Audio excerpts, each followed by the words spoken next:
Olá a todos, eu quero vos cumprimentar com a paz do Senhor Jesus. Sejam todos bem-vindos, sejam todas bem-vindas. Vou começar aqui falando para você o título da mensagem de hoje, que diz assim: Estudo Bíblico do Salmo 139.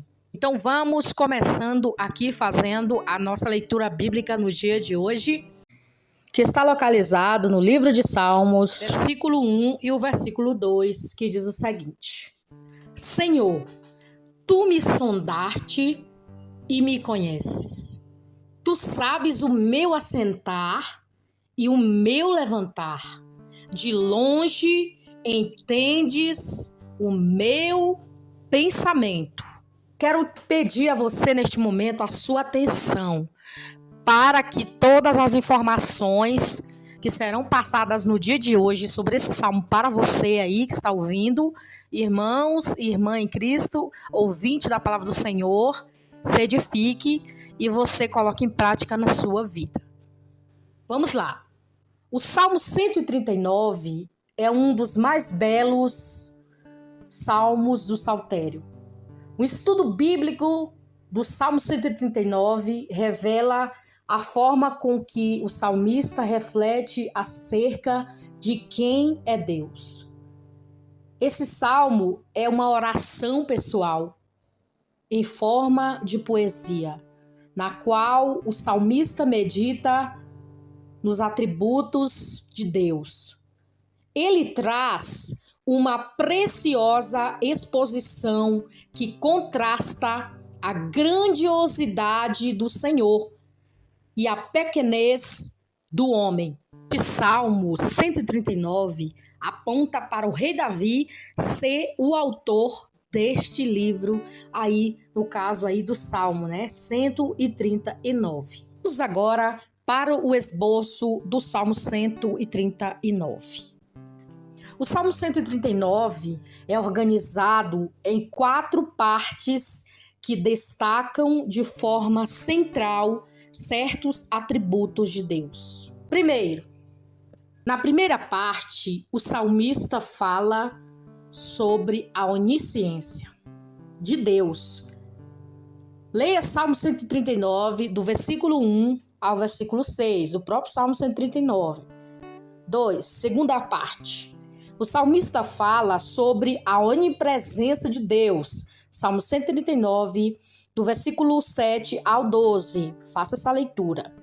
Terceira parte, 3. O salmista fala sobre a onipotência de Deus. Salmo 139, versículo 13 ao 18.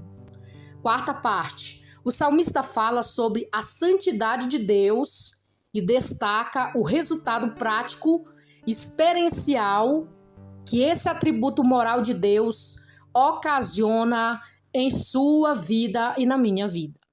Os 3 atributos de Deus que o Salmo 139 ele se refere, está falando desses 3 significados de como nosso Deus tem esses atributos incomunicáveis: onisciência, onipresença, onipotência. Esses são os 3 atributos incomunicáveis de Deus. Isso significa que somente Deus é quem os possui. Já a santidade é um atributo comunicável. Deus compartilha dessa santidade conosco e por isso ele exige que sejamos santos. Ele diz em livro de Levítico, capítulo 19, versículo 2: Sede santos, porque eu sou santo. Salmo 139 faz uma mensagem aterrorizante para o pecador ao revelar a soberania de Deus sobre todas as coisas, mas ao mesmo tempo ele também traz uma mensagem extremamente confortante ao revelar que o Deus Todo-Poderoso governa todas as coisas, de acordo com a sua infinita sabedoria, santidade, justiça. E ao mesmo tempo que o Salmo 139 fala de um Deus soberano e transcendente, ele também fala de um Deus intimamente pessoal e imanente. Vamos ver agora o nosso Deus onisciente.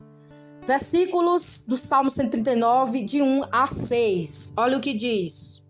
Senhor, tu me sondas e me conheces. Sabes quando eu me sento e quando me levanto. De longe percebes os meus pensamentos. Sabes muito bem quando trabalho e quando descanso. Todos os meus caminhos te são bem conhecidos, antes mesmo que a palavra me chegue à língua. Tu já a conheces inteiramente, Senhor. Tu me cercas por trás e pela frente. Pôs-me a tua mão sobre mim. Tal conhecimento é maravilhoso, demais para estar além do meu alcance e tão elevado que não o posso atingir. Nos 6 primeiros versículos, o salmista nos apresenta um Deus onisciente. Ele começa a sua oração dizendo que o Senhor é aquele que sonda e conhece, e sonda nesse texto e transmite a ideia de cavar, penetrar ou alcançar o mais profundo. Ao dizer, Senhor, tu me sondas e me conhece, o salmista declara que Deus sabe mais sobre a sua vida que ele próprio. Ele reconhece que os conhecimentos de Deus mais e mais são profundos do que o próprio ser, onde nem mesmo ele é capaz de ir. A parte do verso 2, o salmista fala sobre como Deus conhece cada momento do seu cotidiano. Você sabia que Deus sabe cada passo que você dá? Quando você se levanta, quando você vai dormir, Deus sabe de tudo. Deus sabe dos mínimos detalhes. Ele te conhece mais do que você mesmo se conhece. Por isso que o Salmo 139 é um salmo onde ele navega profundo. Ele te conhece mais do que você mesmo. Esse salmo é uma intimidade que o salmista está dizendo para Deus, que ele conhece mais do que o próprio salmista, que é o próprio ser, o ser humano. No caso, o rei Davi, que escreveu esse salmo. Mas o salmista vai ainda mais além.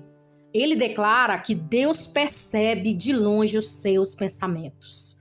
Na antiguidade, os povos tinham o entendimento territorial de suas divindades. Cada cidade possuía um deus com letra minúscula. Eles pensavam que dentro dos limites daquele território, tal divindade reinava e conhecia e protegia os fiéis. Isso é o que o povo da antiguidade entendia. Mas estamos falando aqui de um Deus vivo e verdadeiro, que sabe de tudo o que acontece na terra dos viventes. Ele sabe o que vai acontecer hoje, amanhã e depois. Já está tudo escrito. Ele sabe de tudo. Então esse Salmo 139, o salmista rompe e desconsidera esse conceito pobre e falido, né, que os povos da antiguidade vêm apresentar. Ele apresenta um Deus que não está preso aos limites territoriais. O salmista está apresentando esse Deus. Esse Deus não conhece apenas aquilo que está dentro das fronteiras de um determinado reino. O salmista fala de um Deus que, de longe, ele percebe cada pensamento do homem. O pai não conhece o pensamento do filho. O filho não conhece o pensamento do pai.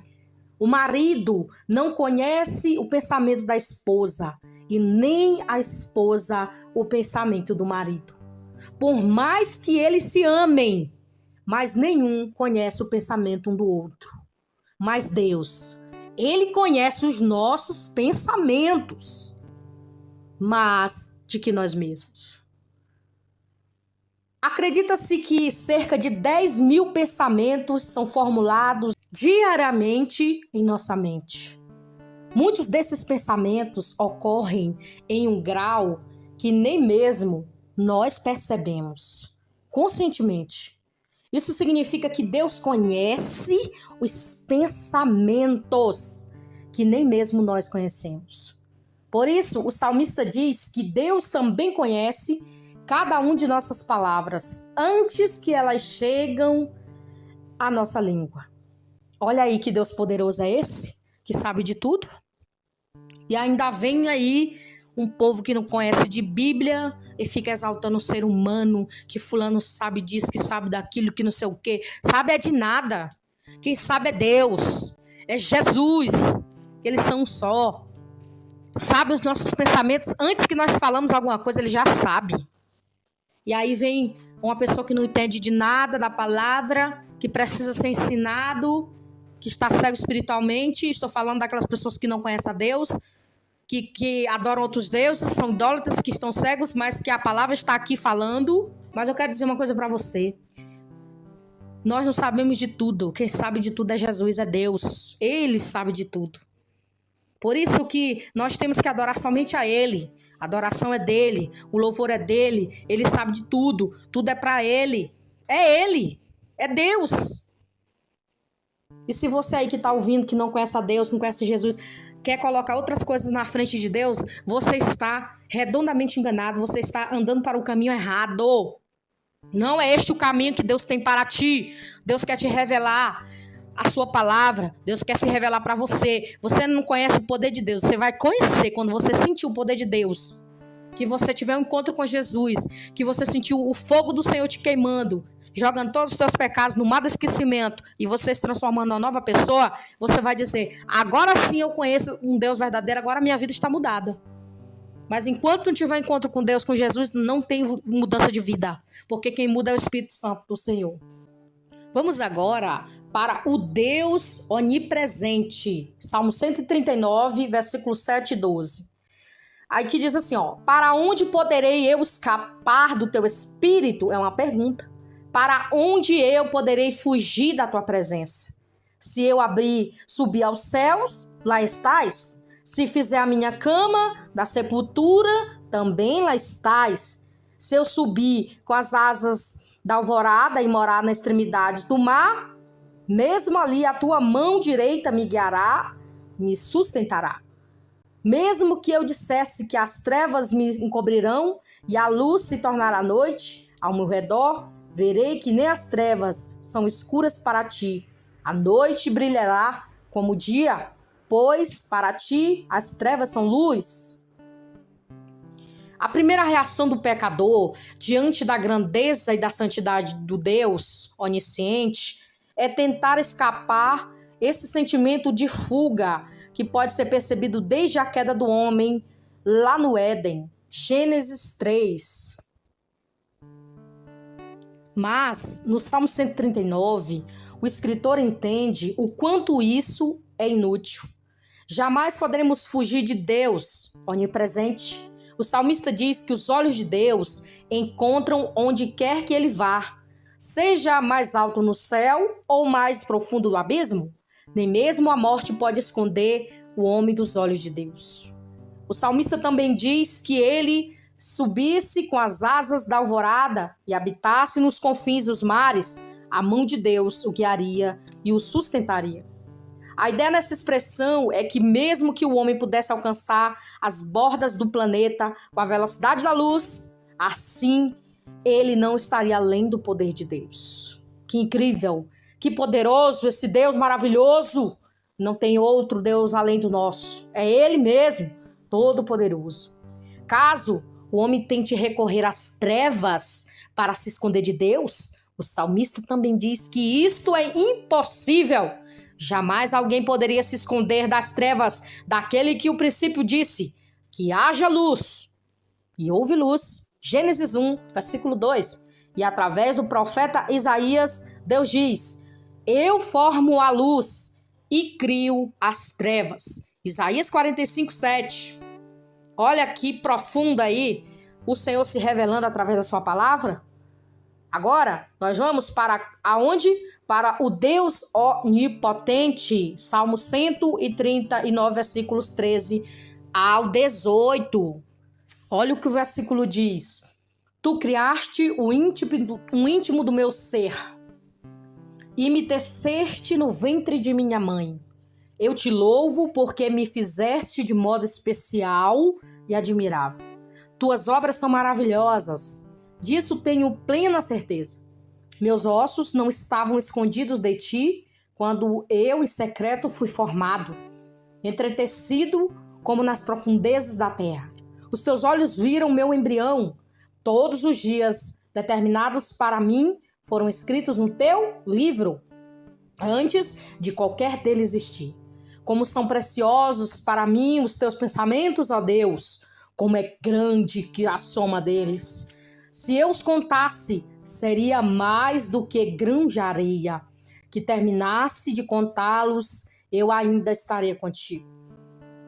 Na sequência aqui do Salmo 139, o salmista fala sobre como Deus é onisciente e onipresente e mostra a sua onipotência na criação do homem.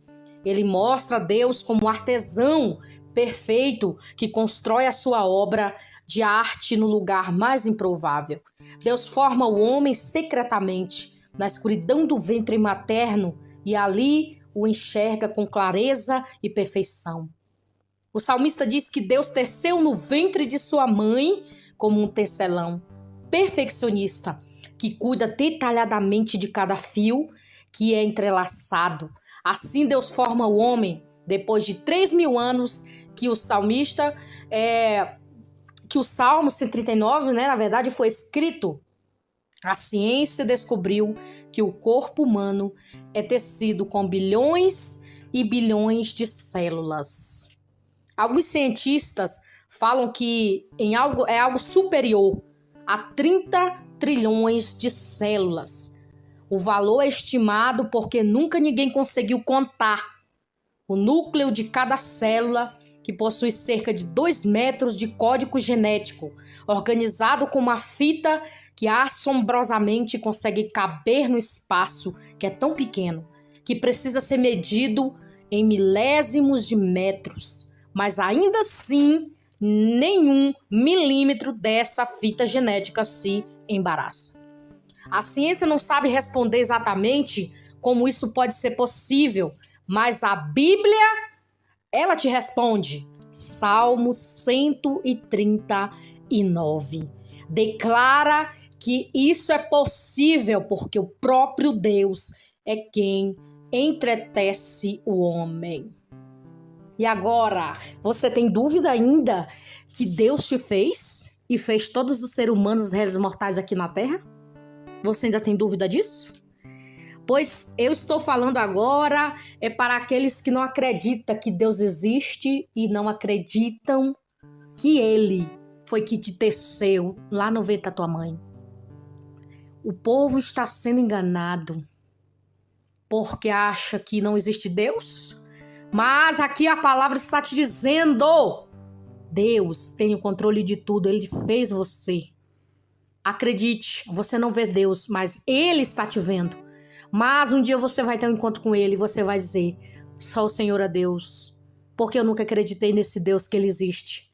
Eu dei tanto crédito aos homens da terra, esqueci de um Deus vivo e poderoso que pode mudar a minha história, a minha vida, que já sabe o que vai acontecer hoje, amanhã e depois, e depois e depois. Pois é, pois eu quero te dizer, acorda para a realidade, porque Deus existe, está vivo e Ele está vivo para todo sempre. O servo de Deus e a serva do Senhor sabe disso.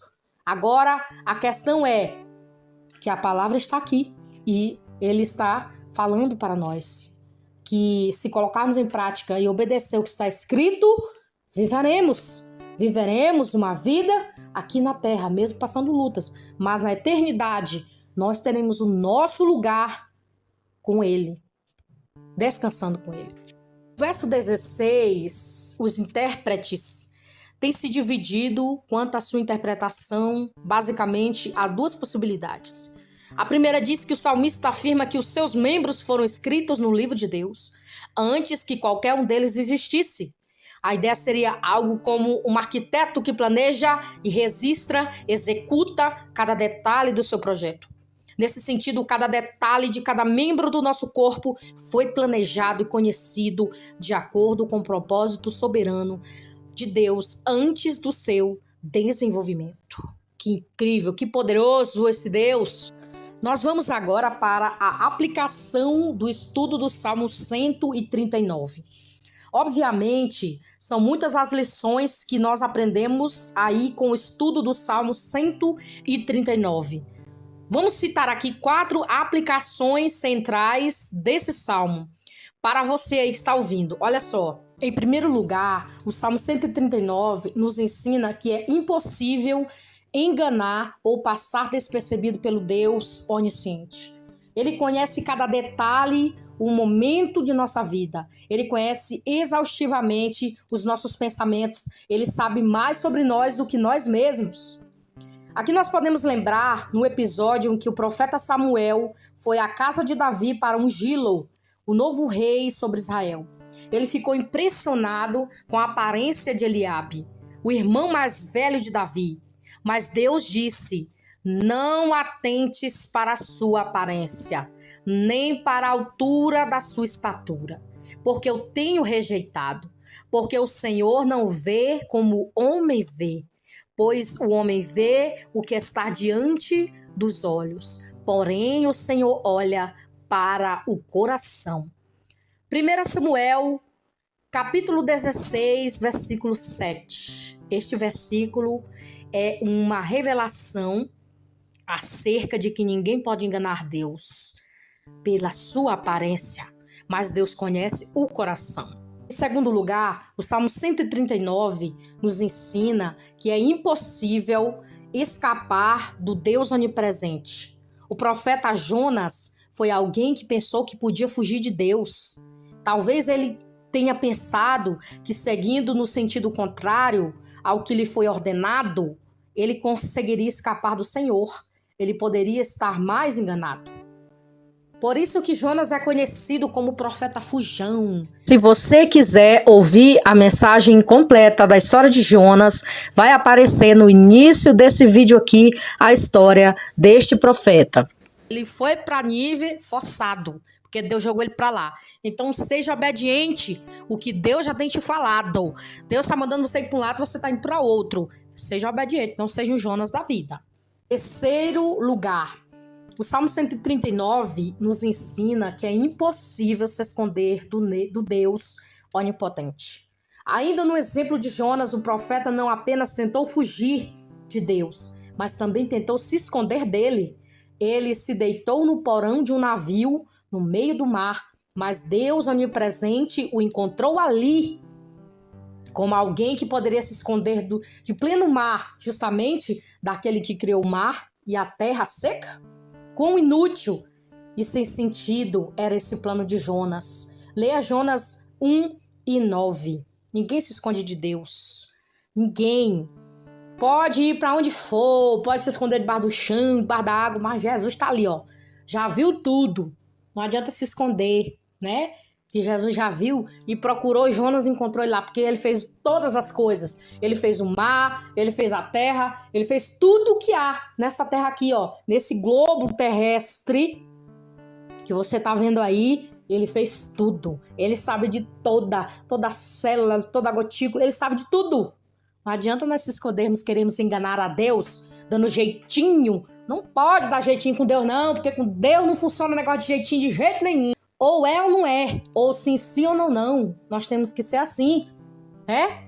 Quarto lugar, o salmista diz no Salmo 139 e nos ensina que é impossível permanecer o mesmo após conhecer o grandioso e verdadeiro Deus, o Santíssimo, Criador, sustentador de todas as coisas. Se dissermos que conhecemos a Deus, mas não nos indignarmos com a rebelião do pecador contra ele, se aceitarmos, como algo normal a transgressão da sua lei, e se vivermos as nossas vidas flertando com o pecado, então não há algo de muito errado conosco e com cada um daqueles que acham que flertar com o pecado é bonito.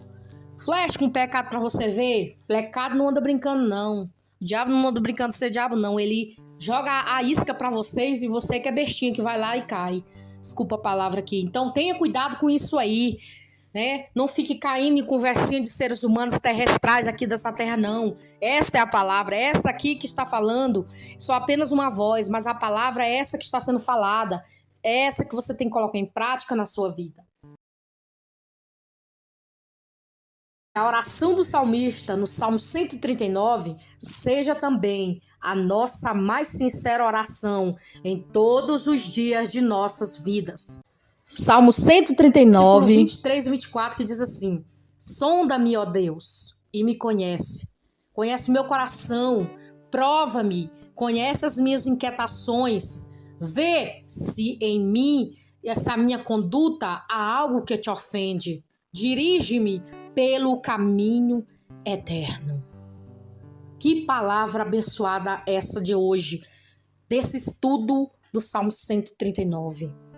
Que você possa guardar essas palavras no teu coração e não se esqueça de que Deus criou tudo. Tira esse negócio da sua cabeça de querer colocar os homens da terra aqui em prioridade. Coloque Deus na sua vida. Jesus, ele é o primeiro lugar. Não dá nada do que é dele para ninguém. É dele, para ele e por ele foram feitas todas as coisas.